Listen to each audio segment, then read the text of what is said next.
Bonjour à toutes et à tous, on est vraiment ravis de vous retrouver aujourd'hui en direct du Théâtre de Lorient pour un événement haut en couleur, de saison et qui va vous faire un bien fou, j'en suis sûr. Ce soir, c'est la première de Scrooge et Scrooge est avec moi. Bonsoir. Bonsoir. Ça va ? Écoute, on a hâte d'y aller, ouais. Scrooge, en fait, c'est Rodolphe Dana, c'est le comédien et le metteur en scène de cette pièce.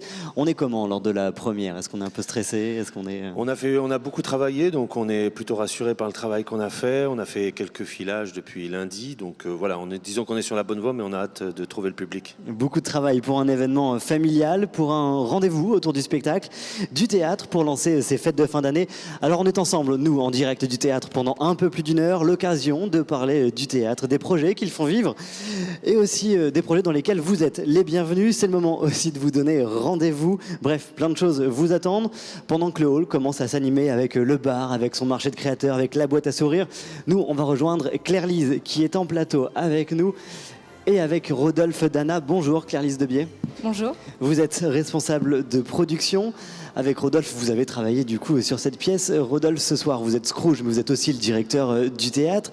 Cela fait un moment que vous vouliez monter ce genre de rendez-vous. Expliquez-nous. Oui, ça fait longtemps que je tourne autour d'un projet, autour de Noël, et il fallait trouver l'auteur, il fallait trouver l'œuvre, et je l'ai trouvé il y a un an en relisant Dickens, qui est un de mes auteurs préférés, ouais. Et ce conte de Noël tombait bien. Alors Claire-Lise, avoir un tel moment artistique vous a poussé à imaginer un grand rendez-vous. On le voit, le théâtre bouge, le théâtre vit, avec pas que du spectacle finalement. Non, effectivement, il y a beaucoup d'animations dans le hall pour cet événement. On a prévu des boîtes à sourires, un petit marché de Noël et plein d'autres animations à découvrir pendant tout le week-end. Ce qui se passe sur scène, c'est ce qu'on appelle un spectacle participatif. C'est pas la première fois que vous faites ça au Théâtre de Lorient ? Non, tout à fait. C'est quelque chose qui est au cœur du projet de Rodolphe et qu'on a régulièrement tous les ans pendant le festival Eldorado.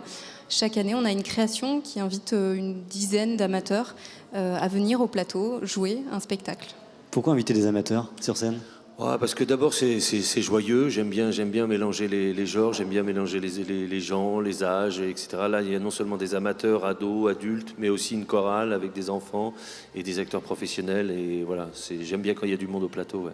Tout ça, ça crée aussi des rendez-vous familiaux, des rendez-vous festifs, des temps forts aussi dans la ville, c'est vraiment l'idée ? Oui, tout à fait. L'idée, c'était d'inviter les gens à venir plus facilement au théâtre avec des événements qui les touchent, qui les concernent. Et donc là, c'est l'occasion de retrouver la famille au plateau et pour un événement qui est plutôt joyeux en fin d'année. Alors Scrooge, une pièce particulière déjà puisqu'elle est participative et d'autant plus particulière que c'est une production énorme, relativement importante, imposante. Oui, c'est la suite des 10 commandements. Non, en fait, c'est vrai qu'on n'a jamais été aussi nombreux, on n'est pas loin de 30 au plateau, et voilà, je trouve qu'après la période qu'on vient de traverser, le fait de voir du monde au plateau, de la joie, des sourires, bon, c'est aussi, il y a des moments plutôt tragiques dans la pièce aussi, parce que le Scrooge, il va vivre des événements qui vont vraiment le perturber, mais disons que ça chante, ça rit, ça danse, ça court partout, donc voilà, c'était aussi de renouer avec la vitalité des plateaux et le nombre au plateau en cette période. Ça fait du bien de voir un théâtre avec des gens, non ? C'est cool. Oui. Oui, on est tous encore là, on est tous vivants. C'est cool. C'est quoi un Scrooge ? Un Scrooge ? Ouais. Un Scrooge, c'est un homme aigri, acariâtre, misanthrope, qui vit seul, qui aime l'argent, qui amasse l'argent et qui ne le donne surtout pas aux autres. Et voilà, c'est un être détestable. Pourquoi vous avez voulu jouer Scrooge ? Vous vous y retrouvez dans le personnage ou Non, parce que je vais me faire des copains là sur cette question. Les personnages détestables sont souvent très savoureux à jouer, en fait, ouais. Parce qu'on peut exorciser tout ce qu'on ne se permet pas dans la vie normale.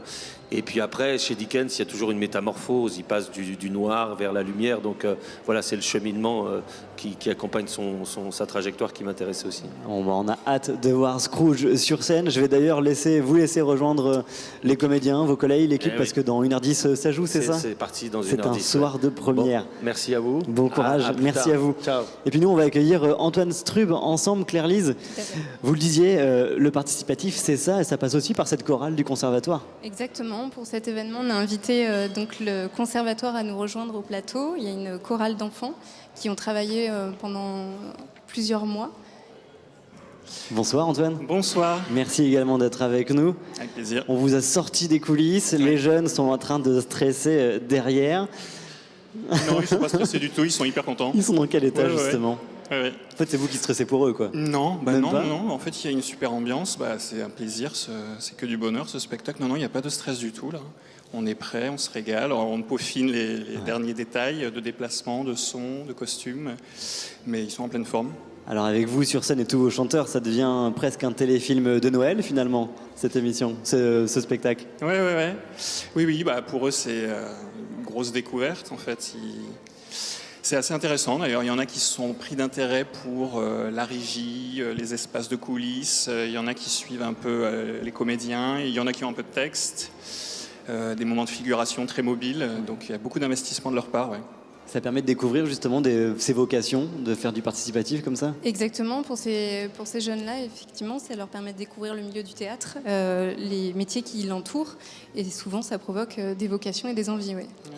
Alors Antoine Strup, vous êtes le chef de chœur du Conservatoire de Lorient. Oui. Expliquez-nous comment vous vous êtes retrouvé dans cette aventure avec le Théâtre de Lorient. Eh bien, je pense que tout simplement, comme c'est une ambiance de Noël, de rue, il y avait une envie de la part de Rodolphe et de l'équipe d'avoir des chants de Noël anglais, un peu cette ambiance de Noël. Donc ils ont fait appel au conservatoire, tout simplement, pour savoir s'il y avait des chœurs qui étaient disponibles. Moi, j'ai trouvé que c'était une excellente idée, une excellente occasion. Et en fait, on a fait juste un appel à participation, une sorte de petite annonce pour proposer aux élèves du conservatoire de participer. Et voilà, et il y a eu 8 enfants, 8 adolescents qui se sont inscrits. Et ça a été facile de mener toute cette troupe. Comment vous l'avez vécu? Oui. En fait, on a d'abord fait quelques répétitions uniquement vocales sur les chansons. Ouais. Puis ils ont découvert le lieu, l'espace, les autres comédiens. C'est vrai que c'est intéressant pour eux de voir des professionnels, des amateurs. Parmi les amateurs, il y a des gens qui sont encore au lycée. Donc il y a des choses assez variées. Et puis eux, ils sont à des rôles différents. Ils ont aussi rencontré la costumière. Ouais. Donc je trouve que ça s'est très très bien passé. Ils ont bien pris le jeu. Voilà. Et dernière question, c'est quoi l'intérêt pour le théâtre de mêler justement, de créer la rencontre avec d'autres lieux culturels? L'intérêt, c'est d'inviter les publics de tous ces lieux à les fréquenter, en fait, à créer du lien entre ces partenaires-là et les gens qui les fréquentent. Voilà. Merci Claire-Lise, merci Antoine. Avec plaisir. Je vais vous laisser également rejoindre les coulisses. Je crois qu'ils vous attendent avec impatience, les chanteurs. Puis nous, on va regarder quelques extraits du coup de la chorale. On était venus vous voir fin novembre pour les répétitions. On regarde. S'il vous plaît, Assaï, tu m'écoutes? Mélinda, tu m'écoutes? J'ai un plat de quelque chose que je déteste manger. Ok? Et je vais donner des coups sur ce plat. Et je vais faire What shall we do with a drunken sailor? What shall we do with a drunken sailor? Et What shall we do with a drunken sailor? What shall we do with a drunken sailor? What shall we do with a drunken sailor? Early in the morning, way and up she rises, way and up she rises, way and up she rises early in the morning. His body was a rusty razor, his body was a rusty razor, his body was a rusty razor early in the morning. Et le théâtre continue de vivre, le théâtre commence à s'installer tranquillement dans le hall et nous on va rejoindre la librairie. C'est un autre lieu culturel qui s'installe ici.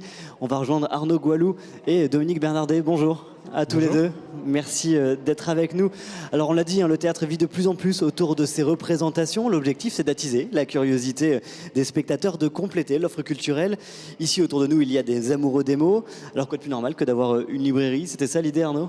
Oui, exactement. C'est de pouvoir proposer des titres aux spectateurs, en tout cas autour des spectacles, d'avoir une sélection, ça puisse un peu nourrir leur lecture quand ils viennent voir un spectacle, à la sortie du spectacle. S'ils ont beaucoup aimé, ils vont peut-être vouloir repartir avec le titre du spectacle, par exemple, qu'on met en vente ici. Ouais. Comment il fonctionne ce lieu?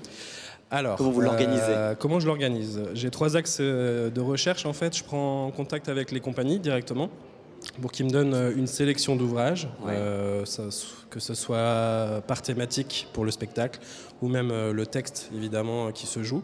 Parce que des fois ils travaillent avec des traductions spécifiques. Et après ça va être plutôt moi qui vais faire des recherches sur la thématique ou alors complètement autre chose. Avec Dominique, on fait une proposition, par exemple sortie littéraire, sortie BD récente, littérature jeunesse aussi, quand on a un spectacle pour enfants. Voilà. Alors Dominique Bernardet, vous êtes justement le libraire, invité régulièrement à chaque spectacle. Votre librairie, c'est à la ligne. Vous, votre rôle, c'est de venir enrichir du coup ces rayons Oui, à c'est chaque de spectacle. proposer d'autres titres qui puissent satelliser autour du texte ou du spectacle, sous toute forme, c'est-à-dire effectivement, comme le dit Arnaud, jeunesse, BD, et pourquoi pas d'aller plus loin, de proposer des choses qu'on ne trouve pas forcément en librairie tout le temps, mais qu'on peut sortir du fond d'un éditeur ou d'un auteur, et qu'on met ici en avant parce que ça fait un pont avec d'autres textes, oui, bien sûr. Qu'est-ce que ça apporte à une librairie installée en centre-ville de venir se décentraliser, 1 kilomètre à côté, dans un théâtre? Qu'est-ce que ça apporte? Ouais. Tout simplement un partenariat, l'idée qu'on puisse, qu'on puisse trouver d'autres textes en dehors de la librairie et que les gens puissent connaître cette librairie par le biais du théâtre et de ce qui s'y passe aussi. C'est aussi une manière d'être un acteur local, culturel, de s'inscrire dans un territoire. Ouais. Bien sûr. Vous êtes un consommateur de théâtre, vous aussi, ou pas? Oui, ça m'arrive, oui, bien sûr. Enfin, un peu moins en ce moment, parce qu'avec la librairie, je passe quand même beaucoup de temps. Mais oui, je pense que le théâtre est une activité, quelque chose d'essentiel dans la vie démocratique. Et alors, question pour tous les deux, qu'est-ce que ça change dans les échanges avec les spectateurs, avec les lecteurs qui viennent vous voir? Arnaud? Disons que on va ouvrir un peu plus des gens qui vont venir pour un spectacle très classique. Je vais prendre un exemple, on a reçu Andromaque par exemple, qui sont des amoureux du texte d'origine, et puis ça va être d'ouvrir un peu leur lecture. Ils vont trouver de la BD par exemple qui va parler de la tragédie, et ça va un peu changer leur regard sur la littérature et ouvrir d'autres voies qu'ils n'ont pas l'habitude de lire. Et alors vous, est-ce que ça vous apporte de nouveaux clients, Dominique? Est-ce que ça crée des échanges différents? Oui, parfois il arrive que des gens aient vu un livre là au théâtre et viennent à la librairie parce qu'ils découvrent le lieu, parce que la librairie a 6 mois seulement. Donc pour eux, c'est aussi l'occasion de venir découvrir le lieu, de poser des questions, d'interroger et de partager des moments, de me demander si j'ai vu un spectacle, ce que j'ai pu en penser, voilà, ce genre de choses. Oui. Ça permet d'engager différemment le spectateur, j'imagine. Oui, c'est ça, oui. C'est quelque chose que vous constatez aussi, cet engagement différent? Oui, complètement. Ouais. Puis surtout avec la période qu'on a eue, les gens sont un peu plus... Étonnamment, il y a eu je sais pas pour toi, mais tout début d'année, là, septembre, on a ouvert le théâtre, il y a eu un grand boom de vente en librairie. Je pense que ça manquait vraiment aux gens. Et en fait, ils viennent dans un lieu où ils ne s'attendent pas forcément à trouver une librairie. Ils se disent, tiens, si, je vais prendre un livre, je vais le lire ce soir. Voilà, ça... Et puis c'est une sélection très précise, je vois, il n'y a pas de tout, donc pour le coup c'est bien réfléchi. Oui, c'est par exemple là tout devant vous avez la sélection de ce soir sur Scrooge avec différents ouvrages de Dickens qui vont permettre aux enfants de découvrir après ou avant le spectacle le texte que joue Rodolphe ce soir. Et quelques titres qui sont un peu sur la thématique de Scrooge. D'accord. Eh bien, merci à tous les deux. Merci à vous. Justement, on vient de parler de l'engagement des spectateurs. Ça nous amène à l'engagement citoyen. C'est notre prochaine thématique. Alors, je crois que les jeunes qu'on va recevoir, ils sont en train de faire des photos là, juste là-bas. Là, ils sont à la boîte à sourire. C'est l'un des ateliers du coup du théâtre pendant ce rendez-vous, pendant ces focus, avant et après les spectacles. Ils vont venir nous rejoindre justement. Je vous rappelle que dans moins d'1 heure, on a le spectacle Scrooge qui va commencer. C'est une première ce soir, première à 19h. Ils vont jouer également samedi soir, ils vont jouer lundi, ils vont jouer mardi. Ça y est, je crois qu'on a alpagué les jeunes du Club Eldo qui arrivent avec leurs photos ou pas leurs photos. Ont-ils leurs photos? Non, je crois qu'ils ont les mains vides. Allez-y, installez-vous, je vous en prie. On se retrouve avec Louise de Certaines et Roméo Le Goudion. Bonjour à tous les deux. Prenez vos micros, sinon on ne vous entendra pas. Ok. Bonjour. Ça va bien? Oui. Alors, ces photos? C'était amusant. Marrant. Ouais. C'est vrai, c'est chouette. Ouais. Vous faites partie tous les deux du Club Eldo. C'est le club amateur plutôt jeune pour le théâtre de Lorient. Expliquez-moi ce qu'est le Club Eldo. Louise. En fait, en gros, c'est un groupe de jeunes qui va participer à l'organisation du festival Eldorado, qui est un festival un peu du coup par et pour les jeunes. Et donc, on se regroupe une fois par mois à peu près et on discute de ce qu'on veut faire. Et puis, on va voir des spectacles. Et pendant le festival, on participe de manière plus intense à la préparation, tout ça. Pourquoi vous avez décidé, vous, d'embarquer dans ce Club Eldo, Roméo?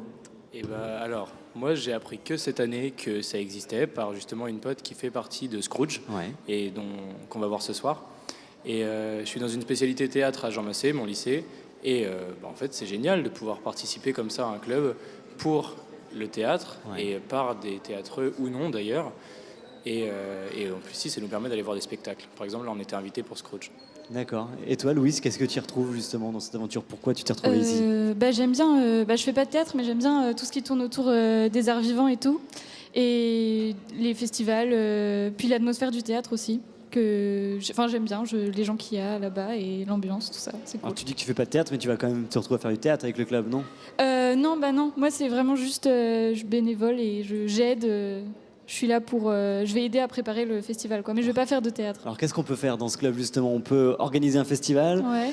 on peut jouer sur scène. Ça sera plus votre cas, du coup, Roméo, c'est ça?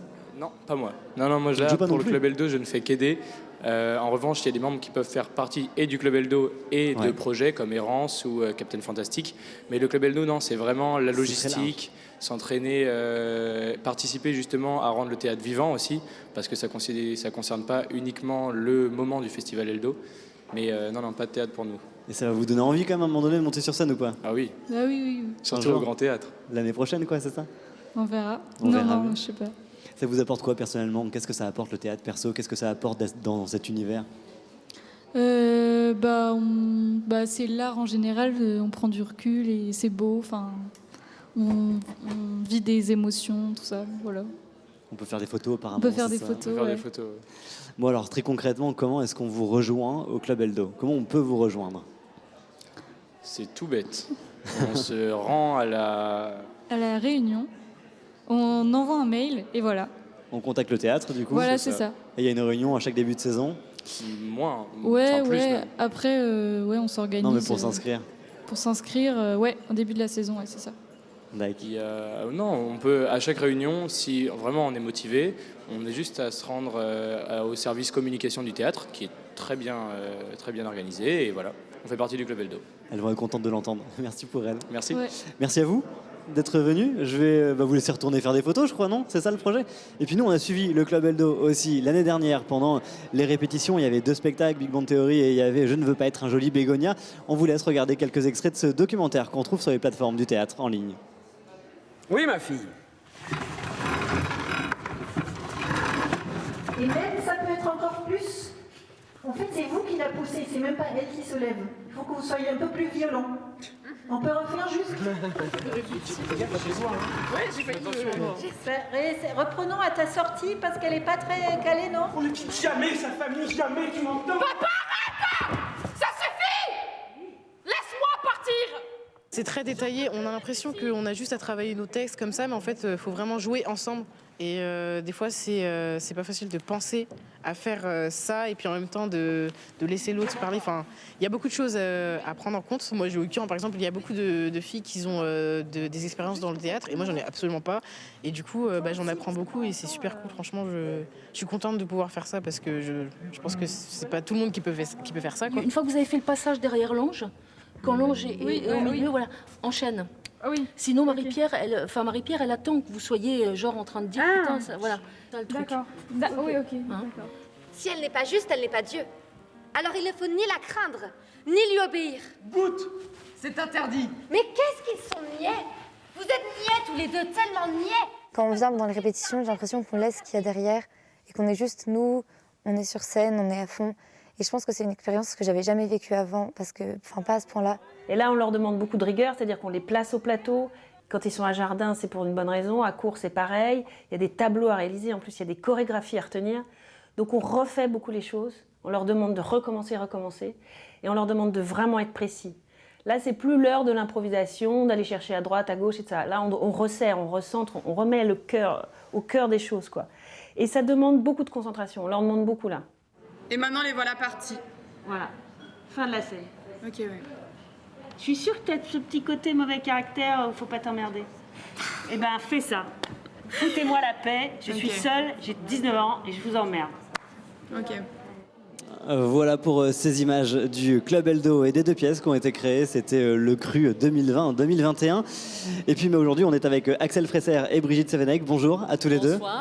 Bonsoir. Bonsoir. Vous êtes les nouvelles recrues en fait, c'est ça? Alors écoutez, en ce qui me concerne, j'entame ma 3e saison. Donc, nouvelle recrue de saison, mais voilà, c'est pas... Ah oui, c'est la première. C'est pas nouveau. Voilà, oui, non, c'est pas nouveau, c'est la 3e saison où j'interviens avec Julien à l'atelier théâtre adulte. Julien Chavrial. Et vous, Axel? Eh bien, ici, cette année, donc c'est pour le projet Errance avec Marie-Hélène Roig, qui est, entre guillemets, la continuité d'un projet, La Classe, qui a été annulé pour la 3e année, parce que c'était censé être un projet de 3 ans, dû à des emplois du temps plus ou moins limités pour Julien, etc. Mais voilà. On se relance, on est reparti. Alors Brigitte, on a parlé des stages jeunes, mais il y a aussi des stages pour les moins jeunes.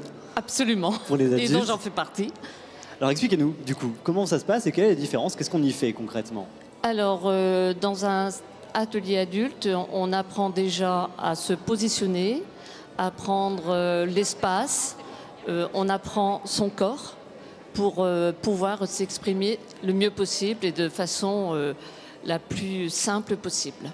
Et de rester très naturel. Et alors, ça, c'est pas toujours évident. J'imagine que c'est pas simple. Ouais. Non, c'est pas simple. Et surtout de se mettre dans la peau d'un autre personnage que soi. Et ça, c'est très, très, très instructif et très, très. En même temps, c'est très agréable. Voilà. Mais justement, ça apporte quoi personnellement de faire du théâtre comme ça, d'avoir la chance de pouvoir en faire? Eh ben déjà de pouvoir s'exprimer, de pas avoir peur de s'exprimer et de prendre confiance en soi. Ouais. Ouais. C'est déjà pas mal. Ah ouais, je trouve. Et vous, Axel, qu'est-ce que ça vous apporte, du coup, cette présence dans les clubs, dans les stages? De la joie. Voilà, beaucoup de plaisir et de bonheur. Et personnellement, ça me permet également un peu de me libérer la parole, etc., d'être moins timide. Ouais. D'oser plus des choses en général dans la vie. C'est vachement bénéfique. Alors vous le dites, vous bossez actuellement sur Errance, c'est ça? Ouais. C'est le nouveau projet? C'est ça, c'est le nouveau projet. C'est le nouveau projet qui n'a pas encore commencé, qui commence en janvier. Et c'est un projet qu'on va créer entre nous, tout le monde, mais ce sera sur le thème de l'errance, justement. C'est tout ce qu'on sait, en fait. Mais alors du coup, c'est pas un peu impressionnant, ou en tout cas inquiétant, ou enfin je sais pas, de débarquer dans un projet qu'on ne connaît pas, on sait même pas ce qu'on va devoir créer, comment on va le créer? C'est la surprise, j'adore. On verra bien, et je sais que ça ne pourra que bien se passer. Ouais. Et ça, c'est super. Bon, quand est-ce qu'on vous retrouve sur scène tous les deux, du coup? Alors, en ce qui concerne l'atelier adulte, ce sera donc fin mai, sur l'adaptation donc des nouvelles de Raymond Carver, Les 3 roses jaunes. D'accord. Et donc nous, ce sera au Festival Eldorado en avril, donc le Festival des jeunes. Ok, et ben les rendez-vous sont pris. Oui. Merci. Merci beaucoup. À tous les deux. Merci à vous. Merci à vous étiez à la boîte à sourire, c'est ça? Non? Oui. Vous étiez là? Ah non, moi j'y étais pas. Eh ben écoutez, vous savez quoi? On va y aller ensemble. Allez, vous allez m'accompagner jusqu'à là-bas. Je vous laisse y aller. Je vous rappelle qu'on est toujours en direct, on est au Théâtre de Lorient, on est dans le hall du théâtre. Ce soir, c'est une première de Scrooge. Il joue à 19h, il joue également samedi, il joue mardi et il joue lundi, toujours à 19h. Là-bas, c'est le coin photo. Allez-y, je vous en prie, je crois que Axel t'en a déjà fait, non? C'est ça? Avec les Roméo et Louise juste avant. Et tu vas nous montrer comment ça fonctionne. Et vous savez quoi? On va s'inviter sur la photo avec la dame. Bonjour, allez-y, je vous en prie. Il faut appuyer sur suivant, c'est ça? Alors allez-y. Format, c'est ça? Allez, c'est maintenant qu'on sourit. Vous n'êtes pas dessus, Brigitte. Ah, on a perdu Brigitte sur la photo. Vous savez quoi? Je vous laisse en faire une tous les 4. Merci. Mais si on a Brigitte sur la photo, regardez, on a Brigitte. Allez, direction le marché des créateurs. C'est Marie-Agathe qui nous attend au marché des créateurs. Bonjour Marie-Agathe, bonsoir. Merci d'être avec nous. Je vous en prie, rapprochez-vous des stands. On est toujours en direct et nous sommes toujours au Théâtre de Lorient, même si on n'en a pas vraiment l'impression. Là, finalement, on a plus l'impression d'être dans un marché de Noël. Expliquez-moi. Eh ben, c'est en fait une volonté de faire vivre le hall en dehors des temps de spectacle et de représentation. Donc pour le faire vivre, on travaille avec les partenaires locaux, notamment là, le marché des créateurs qui permet aux créateurs locaux de venir occuper un peu l'espace pour le rendre le plus convivial possible. Derrière nous, ce sont les cabrassés, c'est ça? C'est ça. On va leur causer dans quelques secondes. C'est l'intérêt justement du CDN, du Centre Dramatique National, c'est de rendre ce lieu comme celui-ci convivial. Comment on s'y prend concrètement? Ça passe par ces ateliers, j'imagine? Alors ça passe par ces ateliers, mais en fait c'est un grand espace, donc le challenge c'est vraiment de l'occuper, de créer des espaces dans l'espace. Donc pour ça c'est de travailler avec les partenaires locaux, par exemple avec les dégustations. On a aussi accueilli un photographe lors des rencontres photographiques. Et puis, c'est aussi créer des événements lors du Festival Eldorado pour que les jeunes et le public s'emparent vraiment du lieu pour le rendre convivial. Rapprochez votre micro un peu de votre bouche. Alors, rendre ce lieu convivial, pourquoi cette mission elle est si prépondérante? Pourquoi c'est si important? Parce que c'est important que le théâtre vive en dehors des moments de représentation et temps de spectacle. Il faut que les gens s'approprient le théâtre et qu'ils l'occupent pour que tout le monde puisse y être bien. En fait, ça vit de plein de manières différentes et pas juste sur scène. Voilà, pas juste sur scène, exactement. Il y a une vie en dehors des représentations. D'accord. Voilà. Alors justement, on va aller causer au Cabrassé. Bonjour à tous les deux. Donc Christopher, c'est ça? Isabelle, c'est ça? Si tout va bien, bonjour. Alors expliquez-nous ce que vous présentez, vous, aujourd'hui, au théâtre. Alors nous, on présente nos estampes qu'on fait en linogravure. Il y a également aussi un peu de cyanotype qui est un procédé photographique. Et puis, voilà, c'est toutes nos créations. On grave ce qui nous passe un peu par la tête. Qu'est-ce que ça vous apporte, vous, de venir exposer justement au théâtre en ce moment, Christopher? Ça permet de rencontrer les gens qui peuvent acheter nos linogravures et puis expliquer aussi comment on procède. C'est pour ça qu'on amène des plaques sur la manière... Petit cours de gravure, d'estampes, c'est ça? Expliquez-moi. Alors ça, c'est une plaque de linoléum. Et en fait, on grave à l'aide d'une gouge. Voilà, on dessine au préalable, ensuite on grave.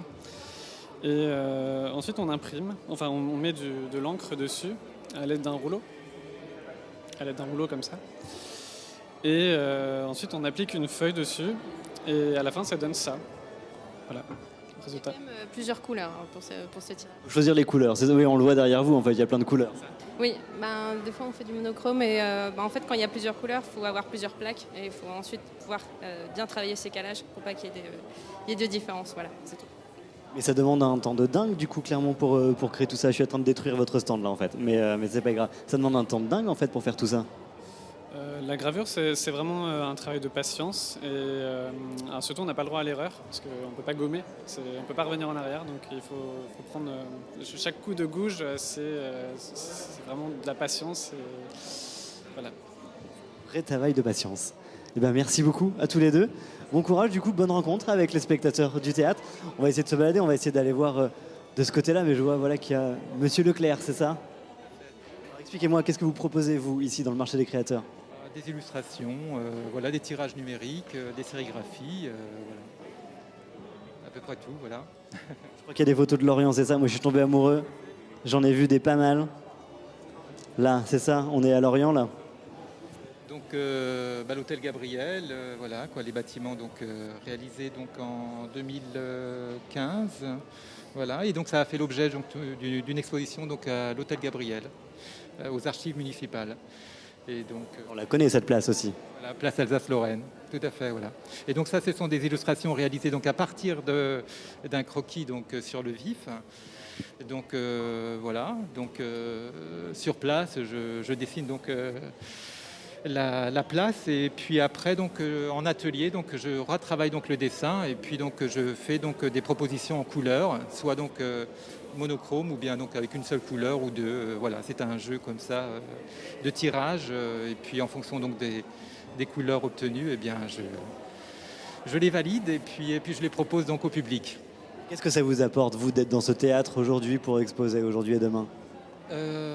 Alors donc des personnes que voilà, c'est un public qui viennent plus particulièrement pour le spectacle Scrooge. Donc finalement ils viendraient pas forcément spontanément vers moi, vers ce que je propose, et donc ça permet justement d'ouvrir un peu donc à des publics différents, donc des propositions donc d'illustration, et voilà, donc de leur faire découvrir un univers qui est le mien. Merci beaucoup, merci d'être venu présenter vos œuvres, merci à vous. Alors vous le voyez, hein, le théâtre vit et pas que, du coup, derrière les grandes portes, derrière pour des spectacles. Les commerçants se mobilisent d'ailleurs autour du théâtre. Ce soir, il y a eu un concours dans les rues de Lorient. Le tirage au sort, ce sera tout à l'heure. En fin d'émission, il y a plein de choses à gagner, vous allez le voir. Vous vous en rendez compte, même quand le théâtre ferme ses portes, la vie continue. C'est le cas, notamment pendant la drôle de période qu'on a connue, les confinements. La création continuait, elle couvait dans les coulisses, dans les studios du théâtre et dans les studios de répétition, notamment pour la création Bovary. C'était inspiré de Gustave Flaubert. On regarde quelques images. Le travail, quand il se fait au plateau et surtout quand on passe au jeu, c'est là où on se rend compte qu'on a fait fausse route ou que c'était plutôt une bonne intuition, mais il n'y a qu'en essayant les choses, en les vivant, qu'on se rend compte si c'était bien ou si c'était une erreur. Tu peux pas être de dos en scène, montrer que tu pas. De dos? Genre de dos elle. Ouais. Ah ouais. Pour faire un peu genre le retourner. Ouais, mais c'est un peu télénovelas quand même. C'est vous? C'est exactement ça. Le regard de ton partenaire est essentiel. Parce que même dans l'œil, effectivement, tu peux. Ou même au plateau, des fois, juste dans un simple regard, tu fais. Ouais, bon, tu te rends compte de ce qui se passe et de. Alors, ça peut être effectivement soit. C'est jamais du jugement, hein, mais ça peut être effectivement, tu vois l'œil qui frise parce que l'autre en a fait trop ou j'en sais rien. C'est ce qui est génial avec le théâtre, c'est qu'en fait, tu fais ce que. À partir du moment où t'es lancé, c'est toi le maître, quoi. T'es le seul maître à bord avec les autres, quoi. Mais et tout se réinvente à chaque fois, quoi. Et elle éclatait en sanglots.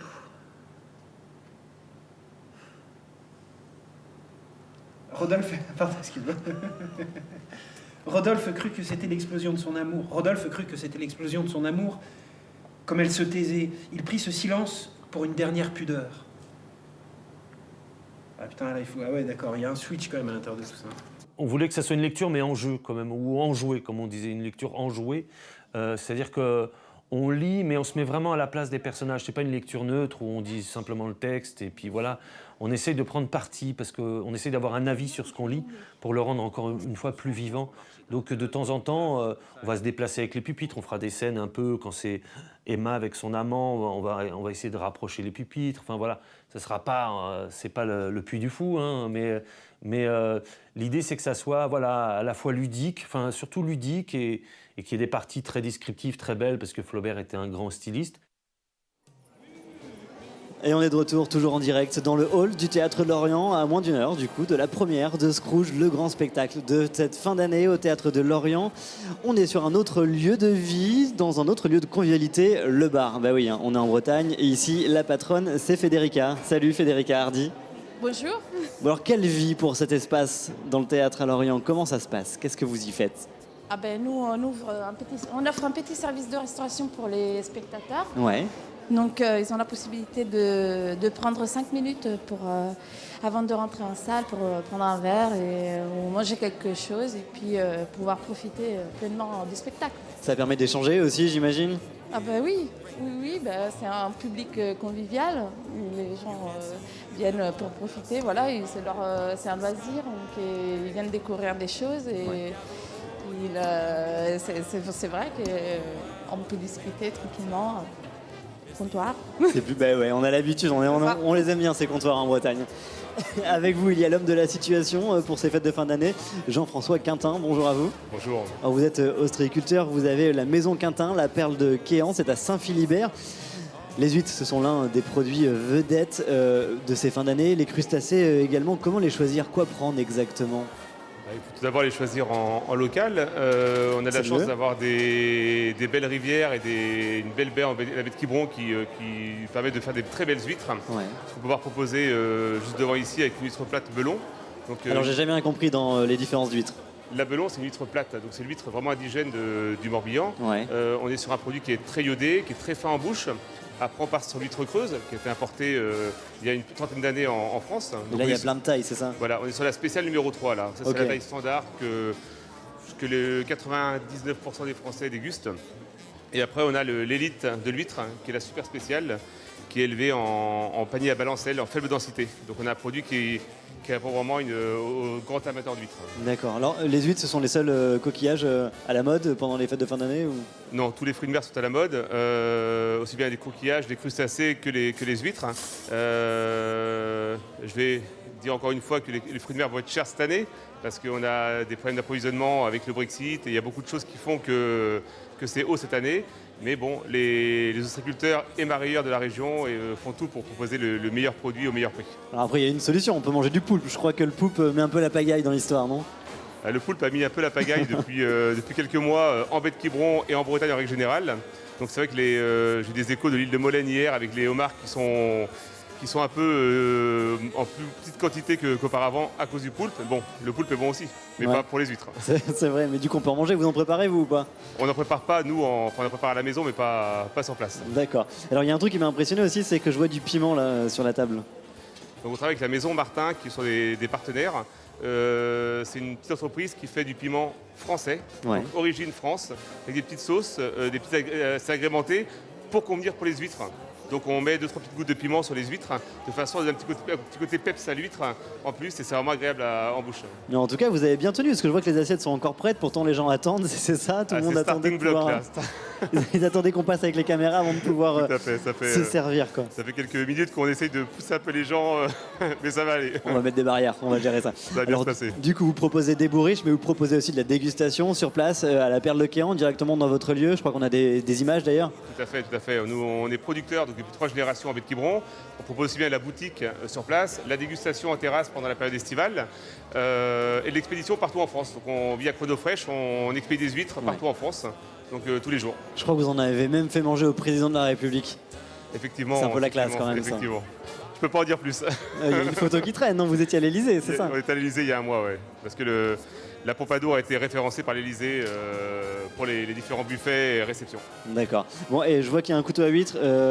Comment on ouvre des huîtres sans se couper? Comment on ouvre des huîtres sans se couper? Et sans se faire mal, surtout. Alors, je vais poser mon micro. Attends, je vais vous tenir le micro.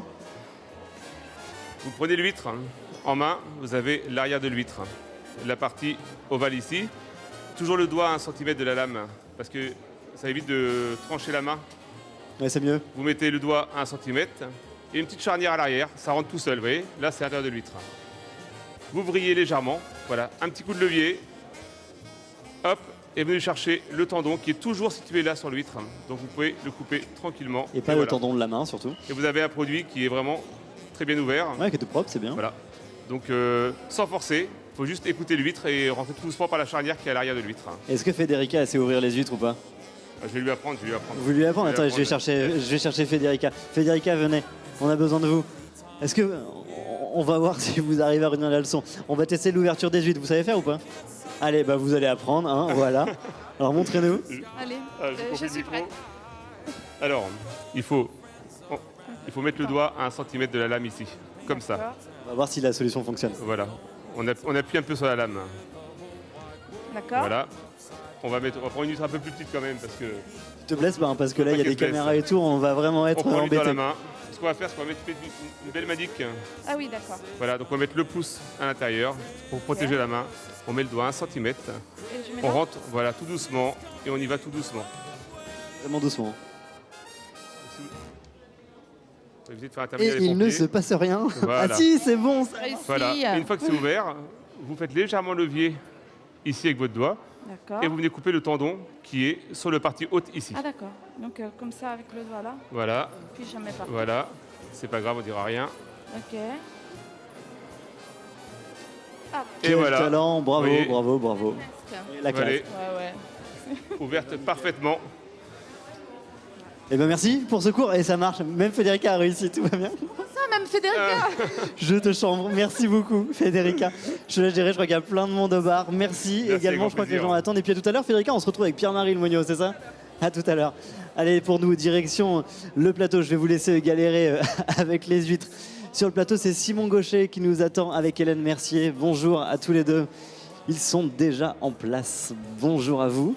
Bonjour. Merci d'être avec nous. Simon, vous êtes metteur en scène, artiste associé. On va voir tout à l'heure des images de l'édition 2021 de la décentralisation. Le cru d'aujourd'hui en décentralisation, ce sera avec vous. Quel est votre projet ? Alors, moi, je vais présenter au mois d'avril prochain un spectacle qui est vraiment pensé pour les salles de classe et les établissements scolaires, qui s'appelle Une île, et qui s'est inventé autour d'une expédition que nous avons menée en 2016, une expédition en radeau à la recherche de la fameuse île d'utopie dont parle Thomas More au XVIe siècle, et qui serait la société idéale. Et avec 2 membres de cette expédition, on propose de retraverser cette épopée dans les salles de classe du territoire de l'Orient. Alors justement, la saison précédente, le théâtre est allé dans les écoles, dans les collèges, dans les classes. Il est venu chez vous au collège Chateaubriand de Gourin, c'est ça? Tout à fait, c'est ça. Qu'est-ce que ça a apporté et qu'est-ce qui s'est passé dans votre collège avec Bovary, je crois? Alors Gourin, c'est vraiment en centre-Bretagne. C'est l'établissement le plus au nord du Morbihan, le collège Chateaubriand. Et on est loin des grands centres de culture. Ouais. Donc on a vraiment dans le projet d'établissement à cœur d'ouvrir les élèves à la culture en général. Donc on développe des partenariats vraiment locaux à Gourin et puis dans les communes alentours. Mais on a aussi à cœur d'entretenir des liens forts avec le Théâtre de Lorient. Donc l'an dernier, nous avons eu la possibilité, en lien avec les Cordées de la Réussite, de faire venir un spectacle au collège. Et évidemment, on a pris cette opportunité. Ça permet vraiment aux collégiens de découvrir une autre facette de la culture et de voir que dans leur établissement aussi, même s'il est petit, même s'il est isolé, il se passe des choses en lien avec le théâtre, en lien avec la culture. Du coup, c'est un vrai outil pédagogique. Oui, tout à fait. Alors après, nous, en classe, on exploite ou les théâtres les spectacles qu'on va voir ou ceux qu'on accueille au collège pour vraiment inclure ça dans notre démarche pédagogique de l'année, en fait. Dans le cadre de Feuilleton Bovary, par exemple, ça permet, j'imagine, de faire lire Flaubert plus facilement. Oui, et puis Ou on pas, a aussi, si. alors c'est vrai que c'est un auteur quand même difficile pour Ouais. les collégiens. On a aussi une option théâtre depuis 2 ans au collège, donc pour eux c'est aussi une ouverture de voir des comédiens professionnels dans leur collège. Alors, on a bien compris du coup l'intérêt pour le collège, pour les élèves, mais du côté des artistes, qu'est-ce que ça apporte concrètement d'aller jouer ailleurs? Est-ce qu'on se complique pas un peu la vie? Au contraire, je pense que c'est une des missions du théâtre en tant que service public, Ouais. justement, de ne pas rester dans ses murs.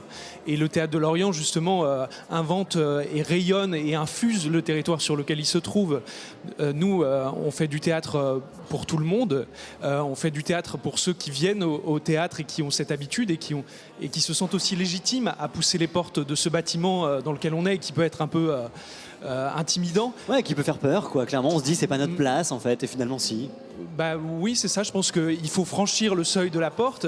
Et l'idée aussi de ces formes, justement, qui sortent des murs du théâtre et qui vont notamment dans les établissements scolaires, mais aussi ailleurs, c'est de montrer que chacun peut être ému, chacun peut trouver du sens face à un spectacle et que c'est une aventure qui se partage, qu'on soit averti ou non, qu'on soit spectateur ou non. Et justement, l'idée, c'est peut-être de créer des spectateurs avertis pour l'avenir, non? J'imagine que... Enfin, on a suivi avec Fabrice Locke, justement, les balades et la décentralisation dans les collèges, et on s'est rendu compte que l'échange, il s'est créé super facilement, en fait, avec les élèves, qu'ils ont discuté, qu'ils ont échangé. Oui, tout à fait. En fait, on se rend compte que quand on leur donne l'opportunité d'échanger avec des artistes, ils le font vraiment volontiers et ils s'intéressent vraiment. Donc, c'est quelque chose qu'on essaie de faire aussi souvent que possible. Oui, tout à Ouais. fait. Alors du coup, Simon Gaucher, vous êtes aussi artiste associé du théâtre. Qu'est-ce que ça veut dire? Alors, ça veut dire, pour moi, ça veut dire 2 choses. Ça veut dire être accompagné et accompagner. Être accompagné parce que, du coup, le Théâtre de Lorient, pendant 3 ans, accompagne mes créations, donc qui sont la plupart du temps des pièces de théâtre, donc accompagne des résidences, mais aussi des diffusions. Par exemple, au mois d'avril prochain, il y a l'Expérience de l'arbre, qui est un projet que j'ai créé au Japon et qui va venir ici et qui existe grâce au Théâtre de Lorient aussi. Et je dirais qu'être artiste associé, c'est également accompagner le lieu de par mon regard, sur le fonctionnement du théâtre, mais aussi justement sur le territoire et pouvoir être force de proposition. Comme par exemple ce projet qui s'appelle donc Une île, c'est-à-dire de pouvoir réagir en fonction de ce qui se présente. Et là, en l'occurrence, c'est un projet qui est né aussi des confinements qu'on a vécu. Et du fait que l'année dernière, les théâtres étaient fermés et que finalement... Il a fallu trouver une solution. Il a fallu trouver une solution et les salles de classe et les établissements scolaires devenaient finalement... les nouveaux théâtres. Les nouveaux théâtres. Eh bien, merci à tous les deux pour vos éclairages, pour votre participation. On est toujours en direct. Merci à vous. On a suivi, justement, je vous le disais, Feuilleton au Bovary. C'était avec Fabrice Locke. On a pris la route avec eux. On regarde quelques extraits. Un théâtre se doit de rayonner sur sa cité, donc forcément il incarne une ville, il incarne un territoire, il ouvre ses portes quand il peut, il accueille du public, mais ça fait aussi partie de son ADN, de son rôle, d'aller à la rencontre aussi de ce public et peut-être de créer cette relation, un aller-retour, aller voir pour que les gens viennent voir, établir une relation de confiance, un don contre don. Voilà pourquoi, en tout cas, on décentralise. C'est l'idée vraiment aussi de lutter contre les habitants qui sont éloignés géographiquement, peut-être aussi d'une ville avec une structure culturelle. Quand on est à 1 heure, 2 heures de route, des fois en zone rurale, c'est pas forcément toujours évident. Donc nous, on peut contrer ça en venant jouer justement dans des espaces pas forcément dédiés à l'accueil de spectacles vivants, de représentations théâtrales, mais ça nous permet en tout cas d'aller sur ce territoire. Une nuit, ils furent réveillés par le bruit d'un cheval qui s'arrêta juste à la porte. La bonne ouvrit la lucarne du grenier et parlementa quelque temps avec un homme resté en bas dans la rue. Sur la carte, elle faisait des courses dans la capitale. Elle remontait les boulevards, s'arrêtait à chaque angle entre les lignes des rues. Et souvent, l'acteur, enfin, je trouve que le métier d'acteur est celui entre guillemets, d'un traducteur. Il est là pour traduire une œuvre qui est faite pour être lue, en l'occurrence, ou un peu austère, un peu machin, et qui doit l'amener vers du côté de la vie, ou de dire « Ah, d'accord, c'est ça, je n'avais pas vu, je ne l'avais pas lu ». Nous, on est un peu des traducteurs entre l'auteur et le spectateur. En général, on les amène vers des spectacles très contemporains. On se dit, bon, on prend un risque, et au fait, ça marche super bien. Et le fait du coup de pouvoir développer un nouveau public, c'est vraiment ce qu'on cherche en fait. Voilà pour ces images de la décentralisation du feuilleton au Bovary. On est avec Alexandra Olivier, bonjour. Vous êtes la secrétaire générale du théâtre. Tout ce qu'on vient d'évoquer avec Simon et Hélène, c'est un projet qui s'appelle La Fabrique de Territoire, c'est quoi ? Alors, ça fait partie du projet de Rodolphe Danin. Effectivement, il y a tout le volet jeunesse et notamment la fabrique de territoire qui se passe dans les établissements scolaires, dans ce qu'on a pu voir avec Feuilleton Bovary. Et c'est aussi un projet qui se co-construit avec les communes, notamment de Outrerade, du Roi-Morvan, de Landévent.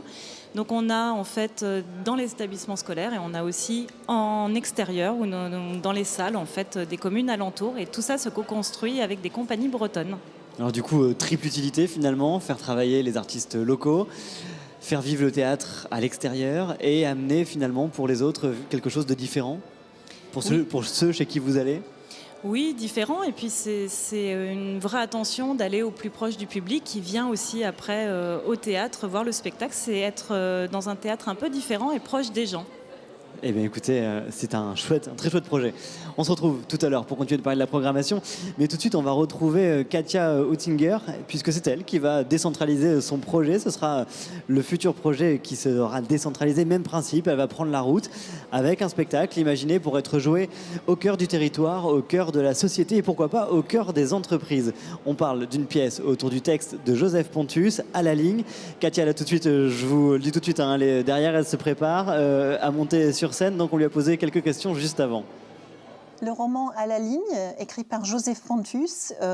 Joseph Pontus était, parce qu'il est décédé l'année dernière, un écrivain lorientais qui nous raconte son quotidien pendant 2 ans dans des usines de l'agroalimentaire breton. Donc il a travaillé dans les poissonneries, il a travaillé avec du soja, enfin du tofu, il a été dans les abattoirs, il pataugeait dans du sang. Enfin voilà, il a un peu fait tout le secteur agroalimentaire. Et il nous raconte ce quotidien avec des phrases écrites comme des uppercuts. C'est vraiment une langue très belle, très forte. Pour moi, c'est vraiment un grand écrivain, Pontus. Et quand je l'ai lu, je me suis immédiatement dit que ça, j'avais envie de le faire partager. De le faire partager, notamment en Bretagne, où quand même le quotidien, le paysage est jalonné d'usines. Et il y a beaucoup de gens qui travaillent dans les usines. D'ailleurs, je pense que ça nous concerne tous parce on porte des choses qui ont été fabriquées en usine, on mange des barquettes qui ont été fabriquées en usine. L'usine est partout. Elle est partout, elle est invisible, elle est partout. Et Pontus rend hommage à ces hommes et ces femmes qui travaillent debout, à la chaîne, à la ligne. D'ailleurs, le livre s'appelle « À la ligne » et écrit comme un long poème à la ligne et sans ponctuation. Et c'est pour ça qu'on le fait en décentralisation, parce qu'on avait vraiment envie qu'un maximum de gens puissent goûter à cette parole et voir ce texte mis en scène de façon théâtrale avec Julien Chavrial et moi. Et on est de retour au bar du théâtre de Lorient, toujours en direct, toujours avec Federica. Ça se passe bien? Ça se passe bien, il y a un peu de monde. Est-ce que les huîtres ont fait des heureux? Ça commence, oui. C'est vrai. C'est aussi l'intérêt finalement et le projet de ce bar que de proposer des produits locaux, de créer des connexions avec les artistes, avec le public, avec les artisans locaux. Oui, en fait, on cherche de plus en plus de proposer des produits locaux. Donc, nous, on fait des petites assiettes de charcuterie pour accompagner une petite boisson. Donc, on passe par des producteurs locaux. Ouais. Les pâtisseries, le pain. Et, on a un petit réseau maintenant qui s'est bien développé. Du coup, on arrive à proposer une bonne gamme de produits de la région. Justement, on est accompagné actuellement de Pierre-Marie Lemonnieux. Lui aussi, il fait partie des producteurs, des commerçants locaux, des commerçants du cru. Bonjour Pierre-Marie. Bonsoir Xavier. Merci d'être avec nous. Prenez votre micro vraiment très haut sur votre main. Vous êtes pâtissier, lorienté, chocolatier, en pleine conquête vantaise aussi. Oui, depuis 2 ans. C'est notre troisième année. On arrive sur la 3e année. Alors on ne pouvait pas penser aux fêtes de fin d'année sans penser à vous et à vos produits, à la pâtisserie, à la chocolaterie. Finalement, ça fait partie des grandes vedettes, des grandes stars, non? Déjà, c'est très gentil pour l'invitation. Effectivement, en période de fin d'année, pour nous, c'est le gros rush. C'est le moment le plus important de l'année. Toutes les équipes sont mobilisées, que ce soit en fabrication, au laboratoire, en pâtisserie, en chocolaterie, mais également en vente. Et on a toute une gamme de produits qui va du petit gâteau, la bûche de Noël, en passant par la partie glacerie, la confiserie, le petit chocolat chaud, les petits cadeaux qu'on veut offrir en fin d'année. Donc on a un panel de produits qui est assez vaste pour la fin d'année. Oui. Alors on a des images justement de la pâtisserie, ça fait partie des grands classiques. Est-ce qu'il y a justement des indémodables ou est-ce qu'on tente des choses? Est-ce qu'on innove? Alors il y a des indémodables.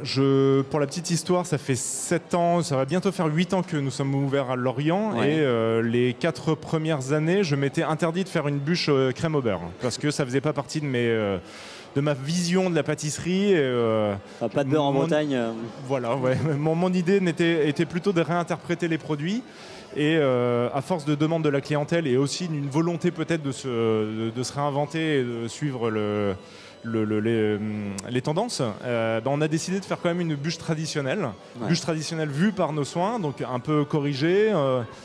Disons que la recette est retravaillée, que ce soit visuellement ou en termes d'équilibre. Et c'est un produit aujourd'hui qui est phare, qu'on garde, qu'on renouvelle chaque année, mais on garde l'essence et l'ADN de cette bûche-là. Donc ça fait partie de la tradition. Ouais. Et évidemment, les grandes lignes de la pâtisserie Pierre-Marie, c'est chaque année de se renouveler à 100%. Donc on crée une nouvelle gamme, 4 nouvelles bûches pour la partie pâtisserie, 2 nouvelles bûches pour la partie glacerie, une marmite glacée et un produit qui est pour moi très cher et pour toute l'équipe en production, c'est le centre de table. Là, on est sur un produit 100% chocolaté. Voilà. L'idée, c'est vraiment un produit de partage qu'on va mettre au centre de la table, comme son nom l'indique, et qu'on va déguster. C'est 100% comestible et on va se régaler avec ce type de produit. Alors justement, les chocolats, ça fait partie des deuxièmes grandes stars un peu de ces réveillons. Déjà parce qu'on peut les poser, comme vous le dites, sur la table, les partager, mais parce qu'on peut les offrir aussi. Oui, il y a 2 manières de se régaler autour du chocolat. C'est soit on vient en boutique et on pense à soi, effectivement, c'est important, on aime le chocolat, mais c'est surtout un produit plaisir et c'est un produit à offrir, c'est le produit parfait à offrir. Donc on a une partie de la clientèle qui vient pour ces raisons-là et on a une autre grande partie qui vient aussi pour se faire plaisir, soit pour découvrir ou redécouvrir nos classiques, soit pendant les fêtes de fin d'année pour découvrir nos créations, nos nouveautés. Et puis il y a des choses quand même plutôt originales. Voilà, je vois le mug. De rien casser, mais le mug, il est plutôt sympa, il est vraiment drôle. Le mug qui est garni d'un mélange de confiserie chocolatée, de petites orangettes, citronnettes enrobées, de mendiants. Et on reparle du centre de table, mais ça c'est quelque chose que j'aime particulièrement. On est sur un produit 100% comestible. Donc on a une coque chocolat, on a les bûchettes en praliné, un mélange de praliné noisette et praliné amande. Et surtout à l'intérieur, ici, on découvre un assortiment, encore une fois, de bonbons chocolatés, de pralinés, de mendiants, d'oranges confites, de citrons confits, de gingembre confit. Et l'ensemble du boitage est 100% comestible. Ce n'est qu'un mélange de chocolat noir et chocolat blanc. Et chocolat au lait, pardon. C'est parfait, ça, même pour Pâques, en fait. Plus besoin de planquer les chocolats, c'est déjà planqué, quoi. Voilà, c'est ça. C'est déjà le truc.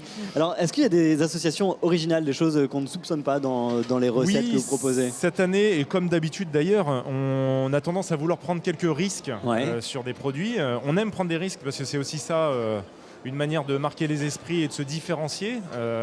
Et on a joué sur une bûche exotique qui tend vers l'exotisme, avec une mousse fromage blanc qui est assaisonnée de poivre, d'un poivre très parfumé, et qu'on associe également avec des saveurs un peu exotiques et un fruit exotique qui est peu connu, c'est le corosol. Ouais, je connaissais pas. Voilà, corosol qui s'associe très très bien avec ce côté un peu poivré, le biscuit qui est dedans et la légèreté du mousse fromage blanc. Et ça fait partie aussi des produits que j'affectionne et que j'ai envie de mettre en avant. On a une carte qui permet vraiment de présenter tous les produits. Et là, voilà, on a nos quatre bûches création de cette année. Ouais. L'idée, c'est vraiment de travailler sur des saveurs franches et de mettre de côté tout ce qui est colorant, évidemment aromatisation. Bon, ça, c'est une évidence dans nos métiers. On ne travaille pas les arômes, mais les colorants, bon, parfois encore, les tendances justement, on change ces tendances-là, on respecte un petit peu les nouvelles normes. Et au-delà de ça, moi, j'avais envie de vraiment créer une gamme et une collection 100% sans colorant. Donc, ça nous donne quelque chose qui est assez authentique. Et dont ça a l'air d'être une tuerie, ouais, c'est clair. Voilà. Bon, vous nous remerciez tout à l'heure de vous avoir invité ici, mais en fait c'est important finalement de faire la part belle lors de ces fêtes aux commerçants locaux, à ceux qui sont vraiment à côté de chez vous, puisque pour le coup vous êtes indépendant, vous travaillez le produit vraiment de manière artisanale, quoi. Oui, complètement artisanal. On a 14 personnes en production, j'ai 14 collaborateurs en production, que ce soit des pâtissiers ou des chocolatiers, apprentis ou salariés. On a une équipe de 6 personnes en vente réparties entre le Lorient Centre-Ville, les Halles et la boutique de Vannes. Et on fabrique tout maison. Et ça donne quelque chose de très familial avec une super ambiance. Surtout sur des périodes comme ça où... Ouais. Mais justement, des périodes comme ça qui font qu'il faut réserver. En fait, pour le coup, on ne se pointe pas la veille pour le lendemain, ça ne marche pas. Il faut réserver ce week-end, je crois, pour les fêtes de Noël, le 24 et tout ça. Et c'est aux alentours du 20 pour la limite pour le 31, c'est ça? Alors la limite, c'est le 19. 19. Et ça, on est assez intransigeant là-dessus parce qu'on reste des artisans et il nous faut le temps de fabriquer, il nous faut le temps de nous approvisionner en matières premières, il nous faut le temps de nous organiser. Donc le 19, voilà, c'est vraiment l'échéance maximale. Et très rapidement, en 10 secondes, lorsque je vous ai dit qu'on va vous inviter ici au Théâtre de Lorient, je vous ai demandé si on pouvait faire le parallèle entre le théâtre et finalement la pâtisserie. Vous m'avez dit, mais carrément.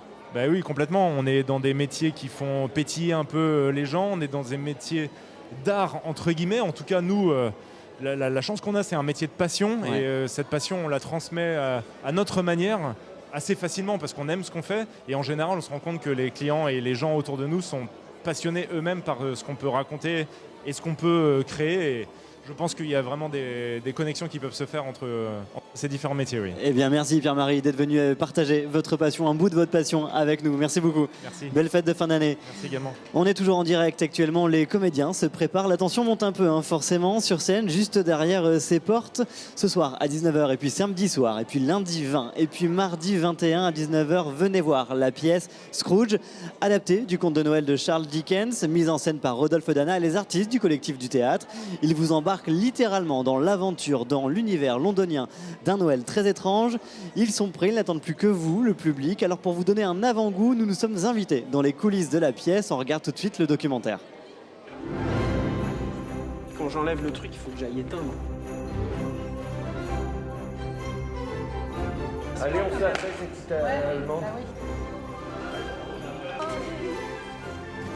Non, comment elle s'appelle Triceratops. Et on va dire Vélociraptor. Vélociraptor. Ouais, j'en ai quoi d'autre? Tyrannosaure. Tyrannosaure. Bah voilà, c'est facile. Ça, on va les chanter sur le plateau. Vous laissez vos affaires ici. Scrooge, c'est l'histoire de Dickens, Charles Dickens, qui a écrit un conte de Noël qui s'intitule Scrooge, et c'est le personnage principal de la pièce. C'est un vieux monsieur acariâtre, misanthrope, aigri, qui déteste Noël, qui déteste le monde en général, les humains en général. Et on va le suivre dans cette nuit de Noël où on va assister à des chamboulements, puisqu'il va y avoir des esprits de Noël qui vont lui faire visiter son passé, son futur. Et on va le voir se transformer au fur et à mesure de la pièce pour finir, disons, devenir un autre homme, un autre Scrooge, très très loin de celui qu'il était. Jacob, tu as toujours été un très bon ami pour moi. Tu vas être hanté par 3 esprits. Est-ce là la chance, l'espoir dont tu viens de parler? Ça l'est. Oh non, je crois que... Ça fait longtemps que je voulais faire un spectacle de Noël et d'essayer de le diffuser pendant les vacances aussi. C'était la tentative qu'on fait, que les gens ne soient pas que cloîtrés chez eux ou que en train de consommer. C'était aussi leur permettre de passer un moment en famille, au théâtre, pendant le temps des vacances. Et l'idée d'assembler ou de rassembler des types des amateurs, des professionnels, des enfants, ça donne beaucoup de vitalité, ça donne beaucoup de plaisir, beaucoup de joie. Nous, ça nous déplace aussi. Et que je trouve que c'est dans l'esprit aussi de Dickens. Dickens, il aimait bien donner la parole à tout le monde. Allez, petit Tim, mais viens, on va les rattraper. Je te porte si tu veux, allez, viens. Mais non, je suis trop lourd pour toi, Janet. Trop lourd. Qu'est-ce que tu racontes, Tim? Tu es aussi léger qu'un petit oiseau. Aussi léger qu'un oiseau et sage comme une image. Ok, tu vois, Antoine, là, tu fais du théâtre. Nous, déjà, c'est le cœur de notre métier, c'est-à-dire travailler avec des publics, les faire entrer dans ce théâtre, mais qu'ils s'approprient aussi ce lieu. Et l'appropriation, elle peut passer à travers ces projets parce qu'ils se familiarisent avec l'architecture de ce bâtiment, avec le fonctionnement, avec les équipes. Mangez bien par le côté. De la neige. Ah, c'est trop cool. Les lampadaires, ils sont trop bien faits. Je suis un peu déçue, je pensais qu'on allait avoir un petit peu. C'est trop classe. Ça fait carrément glisser. Bonjour, moi c'est Valérie et je fais les lumières. C'est moi qui vous éclairerai. Et voici Karine. Ouais, je suis Karine et je m'occupe de la déco et du décor. Qui fait le décor. Voilà. D'accord. Vous êtes déjà venu dans un théâtre sur la scène? Jamais sur la scène. Jamais sur la scène. Pour visiter. Moi déjà. Pour visiter, ouais. Donc on va vous faire le tour des coulisses parce que il y a des petites choses, il y a des petits pièges, des petites choses. C'est un endroit où il faut faire toujours très attention quand on... Donc en fait toujours quand on doit passer de jardin à coupe, on s'éloigne du trait. On peut dire que pour le Théâtre de Lorient, il s'agit quand même un peu d'une sorte de super production parce qu'il y a beaucoup de monde. Il faut vraiment bien structurer les répétitions, mais c'est vraiment très joyeux et on est très heureux d'avoir des enfants de la chorale avec nous, les enfants du conservatoire et des amateurs. Et parfois c'est un peu le bordel, mais le résultat final va être, j'espère, très joyeux. Il y avait cette envie pour justement retrouver l'esprit de Noël et le fait qu'il y ait une chorale sur le plateau peut renvoyer aux téléfilms de Noël que l'on peut voir pendant cette période, etc. Donc il y a un petit côté cliché en même temps qui est complètement assumé aussi. Donc on a fait appel à notre partenaire, le Conservatoire de Lorient, avec lequel on mène des projets depuis plusieurs saisons maintenant. S'il vous plaît, Assaï, tu m'écoutes? Mélinda, tu m'écoutes? Et je vais faire What shall we do with a drunken sailor? What shall we do with a drunken sailor? Et What shall we do with a drunken sailor? What shall we do with a drunken sailor? What shall we do with a drunken sailor? Early in the morning. moi, c'est pour ça que j'ai dit oui tout de suite au directeur du conservatoire quand il me proposait ça. C'est parce que je sais que c'est un peu des projets inoubliables et très formateurs et très motivants. Donc c'est hyper intéressant en fait de voir l'aboutissement du chant, de rencontrer d'autres personnes qui travaillent. Puis en plus, il y a des amateurs, il y a des pros. Donc je pense que c'est un projet hyper stimulant, ouais, carrément. Et c'est vrai que c'est un peu paradoxal quand il faut répéter une scène de bataille de boules de neige et la répéter pour que ça paraisse naturel, mais qui chante quand même. Donc, pour que ça paraisse à l'aise et décontracté, c'est sûr qu'il va y avoir beaucoup de répé et de boulot.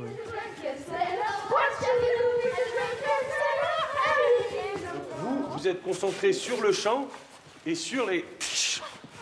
Ah pardon, j'ai tiré fort. Je sais pas trop comment dire, mais c'est impressionnant. On se sent grand, quoi. Il y a beaucoup plus d'endroits, du coup c'est beaucoup plus cool parce que là on était dans une toute petite pièce. Et puis il y a aussi plus de monde qui nous regarde en train de chanter et aussi en train de nous écouter. Et c'est plus convivial un peu parce qu'il y a les comédiens et des choses comme ça, quoi. C'est pour de vrai, quoi. Oui, voilà, et c'est plus impressionnant. Il y a les décors aussi, il y a plein de choses, quoi. Je trouve que ce spectacle va peut-être donner envie de se retrouver, de se parler, de chanter, d'être heureux. L'idée, c'est toujours, c'est ce que je m'efforce de faire depuis que je suis ici, de dire que ce théâtre est ancré dans sa ville. Donc quand on a un événement festif et familial comme ça en fête de fin d'année, il est évident et logique qu'on se retrouve aussi mêlé à toute la féerie de Noël qui est en train d'arriver à Lorient.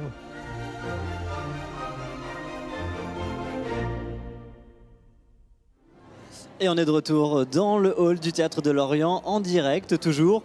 On vient de plonger littéralement dans l'ambiance de ce conte de Noël, Scrooge, que vous présentez à l'occasion de ces fêtes de fin d'année. Cécile Bailly, bonsoir. Bonsoir. Je vous ai vu tout à l'heure répéter pendant les images la chorale et tout la choré. Ouais, je vis avec. J'ai hâte de le découvrir. Vous êtes heureuse, vous êtes heureux tous au théâtre, j'imagine, d'avoir ce rendez-vous rassembleur. Quand on voit tout le monde qu'il y a derrière nous, en effet, ça fait vraiment plaisir d'avoir un événement aussi fédérateur et festif. Alors un événement rassembleur, d'autant qu'il est accessible à tous. Vous défendez l'accessibilité pour tous au théâtre. Comment vous le faites concrètement ? Oui, c'est un engagement de notre part en tant que Centre dramatique national de théâtre public d'accueillir vraiment le public dans toute sa diversité. Ouais. Et concrètement, là, pour ce spectacle, comme pour les 2 précédentes créations de Rodolphe Dana, notre directeur, on a souhaité créer une version en audio description. Ouais. C'est-à-dire que là, mardi prochain, le 21, la séance du spectacle pour les publics en situation de cécité ou malvoyants, ouais. Ils peuvent y accéder avec une audio description. C'est-à-dire ouais. qu'en fait, on leur propose de leur remettre un casque audio.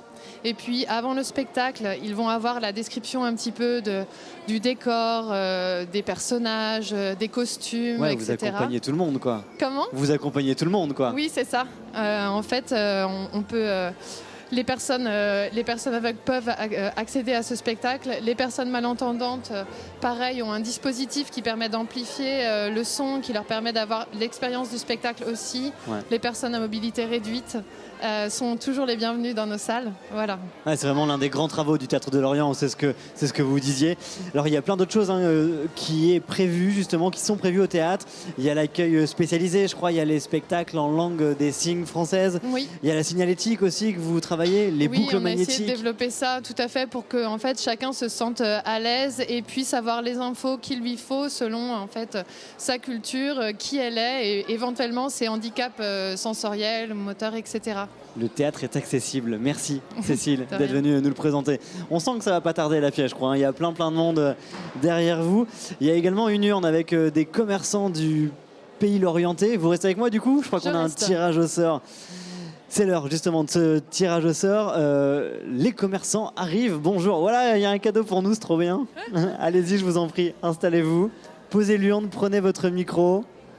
Allez-y, posez l'urne ici. Hop. Voilà. Elle est lourde. Elle est très très lourde ouais. Et vous allez m'expliquer un peu ce qui se passe. Pourquoi il y a une urne ? Bonsoir. Asseyez-vous, je vous en prie. Prenez le temps de vous asseoir. Bonsoir. Donc, je suis Marie-Laure Huzel, donc commerçante de Lorient et je représente LCC, Lorient Compagnie des Commerces. Ouais. Et donc nous avons un partenariat avec le théâtre pour ce jeu, donc pour faire gagner donc, des entrées pour la pièce de théâtre. Alors qu'est-ce que ça apporte à l'association commerçante que de participer et d'offrir des pièces ? Ça permet déjà à tous nos clients qui ne connaissent pas le théâtre de venir avec leurs enfants, avec leur famille, et puis parce qu'ils ne connaissent pas forcément le théâtre. Alors, vous avez l'urne, vous avez du coup voilà. tous les gens qui ont... c'est énorme en fait, il y a plein de places. Il y a beaucoup de plusieurs milliers, je pense, qui ont participé. Et... Donc c'est très bien. C'est chouette. C'est un succès. Ouais, c'est un succès. Ça montre qu'il y a un vrai lien entre le théâtre et le public orienté. Ou qu'en tout cas c'était une proposition super pour essayer de développer les liens avec les Lorientais. Voilà. D'accord. Bon alors je vous propose de tirer la première place. Le premier gagnant, je crois qu'on a une main innocente, c'est ça ? Voilà. Alors attends, on va prendre l'urne, on va la poser. Je vais essayer de pas tout casser, on va la poser là. Voilà. Salut, comment tu t'appelles ? Owen. Excuse-moi, j'ai pas entendu ? Owen. Owen, alors Owen, du coup c'est toi qui vas tirer, d'accord, le premier bulletin et après tu partiras avec Cécile. Vous allez aller sur la table au bar pour continuer de tirer, parce qu'il y en a 20 à tirer, mais on va pas faire les 20 en plateau, ça roule ? Il y a 20 gagnants qui gagnent chacun 3 places, c'est ça. Cool. Alors je te laisse mettre ta main dedans, tu regardes pas, tu secoues très fort, vas-y. Allez, tu peux remuer un peu, hein, si tu veux. Non, t'en as un. Alors du coup, On a un nom. Et je vais te laisser galérer, du coup, avec le nom, c'est gentil. Hein. Alors, Viviane Le Chauve remporte 3 places pour le spectacle. On applaudit Viviane. Merci, De Cécile. rien. Merci à vous. Je vous laisse continuer le tirage au sort, du Pour coup. les 19 autres gagnants. Exactement. C'est ça. Bon Avec courage. plaisir. Merci à vous. Et puis nous, on va accueillir tout de suite, puisque le spectacle, c'est dans quelques minutes, on va accueillir tout de suite Alexandra du théâtre. Cette émission, elle touche à sa fin. C'est un beau moment, cette grande émission de Noël. Et ce n'est pas fini. Hein. La suite, c'est là-bas, sur le grand plateau, avec la première de Scrooge. Je vous rappelle que la pièce se joue ce mois de décembre, vendredi 17 à 19h, ce soir, samedi soir, lundi et mardi. Mais il y a plein d'autres choses qui vous attendent. Alexandra, un petit tour des rendez-vous avec vous, des prochains rendez-vous. On commence avec du classique, c'est ça ? Ouais, de la musique classique avec l'ensemble Mathéus qui revient pour un programme qui s'appelle Rouge Méditerranée entre Orient et Occident. Ouais. Et un autre spectacle de musique classique avec le Quatuor Bella, quatuor à cordes, voix et texte d'Arthur Rimbaud. Alors ça, du coup, c'est le 8 janvier pour Mathéus et c'est le 12 mars pour le Quatuor Bella. Oui, ça doit être ça. J'ai bien révisé mes fiches, c'est ça. Ensuite, vous avez du jeune public, forcément, puisque ça tient à cœur à Rodolphe, ça tient à cœur l'équipe du théâtre. Voilà, du jeune public avec Chewing Gum Silence qui est plutôt sur du jazz et la vie animée de Nina W sur de la marionnette. Alors on a des images de Chewing Gum Silence, je l'avais vu justement dans les écoles là encore pendant les confinements. Chewing Gum Silence, c'est le 26 février et de la vie animée de Nina W, c'est du 23 au 25 mars. C'est les images qu'on va voir juste après. Et puis on parlait justement des artistes associés, il y en a 2 au théâtre à Lorient. Voilà, vous allez retrouver Tiffaine Raffier, donc première artiste associée qui fait plutôt un théâtre d'images sur les œuvres de miséricorde, mais tout ça remis au goût du jour. Et Simon Gaucher, que vous avez vu tout à l'heure, qui nous embarque pour l'expérience de l'arbre, qui est en fait sur des codes du théâtre japonais et les codes du théâtre français. Donc Simon Gaucher, en fait, il est sur tous les fronts, quoi. Il est partout. C'est vrai, alors du coup, la réponse des hommes de Tiffaine Raffier, c'est les 23 et 24 février. Et l'expérience de l'arbre, c'est du 31 mars au 2 avril. C'est au CDDB, c'est ça ? C'est au CDDB. La deuxième salle, qui est juste là-bas. Tout à fait. Eh bien, merci, Alexandra. Eh bien, merci à vous. Et on n'oublie pas le Festival Eldorado au mois d'avril pour tous se retrouver dans cette ambiance-là. Exactement. Et puis, j'ai posé la question à Cécile tout à l'heure, mais quand on voit tout ce monde dans le théâtre, j'imagine que... Ça fait du bien. C'est clair. Ça fait du bien, ça fait plaisir. Voilà, on est sur les fêtes, c'est ce qu'on voulait. C'était un moment convivial où on se rassemble, où on est ensemble. Et je pense que là, c'est un beau pari gagné. Donc ça fait plaisir. D'accord. Alors on vient d'entendre justement la corne de brume qui lance le début du spectacle. C'est comme ça que vous lancez ici les spectacles, c'est ça ? C'est ça, c'est le bateau qui part. C'est vrai ? Parce que ouais, il y a bien de liens entre le théâtre et les bateaux, non ? C'est ça ? Ouais, il y a plein de liens sur les codes, sur l'architecture. Ça, on pourra en parler dans une autre émission. On fera une autre émission voilà. avec grand plaisir. Puis je vais vous libérer parce que je crois que vous assistez à la première, c'est ça ? Oui, tout à fait. On va pas manquer ça, c'est sûr. Eh bien, bonne première de Scrooge. Merci beaucoup, Merci. Alexandra. On le disait, hein, il y a plein d'autres rendez-vous de la programmation que vous retrouvez sur le site du théâtre de Lorient. Merci, Alexandra. Le public s'apprête du coup à rejoindre la salle. On vous rappelle que Scrooge, c'est vendredi, c'est samedi, lundi et mardi. C'est à 19h toute la programmation. Vous la retrouvez au théâtre de Lorient. Vous la retrouvez également sur vos réseaux sociaux. On vous rappelle que le théâtre vit. Vous voyez, il y a du monde partout autour de moi. Il ne me reste plus qu'à vous remercier de nous avoir suivis derrière vos écrans. Merci à vous également le public d'avoir été avec nous. Bon spectacle à ceux qui vont être sur scène d'un moment à l'autre. Et puis toute l'équipe qui a réalisé cette émission, et moi-même, vous souhaitons un très joyeux Noël, de très belles fêtes de fin d'année. Surtout, allez voir Scrooge et puis allez au théâtre tout court. Très belles fêtes de fin d'année. Salut.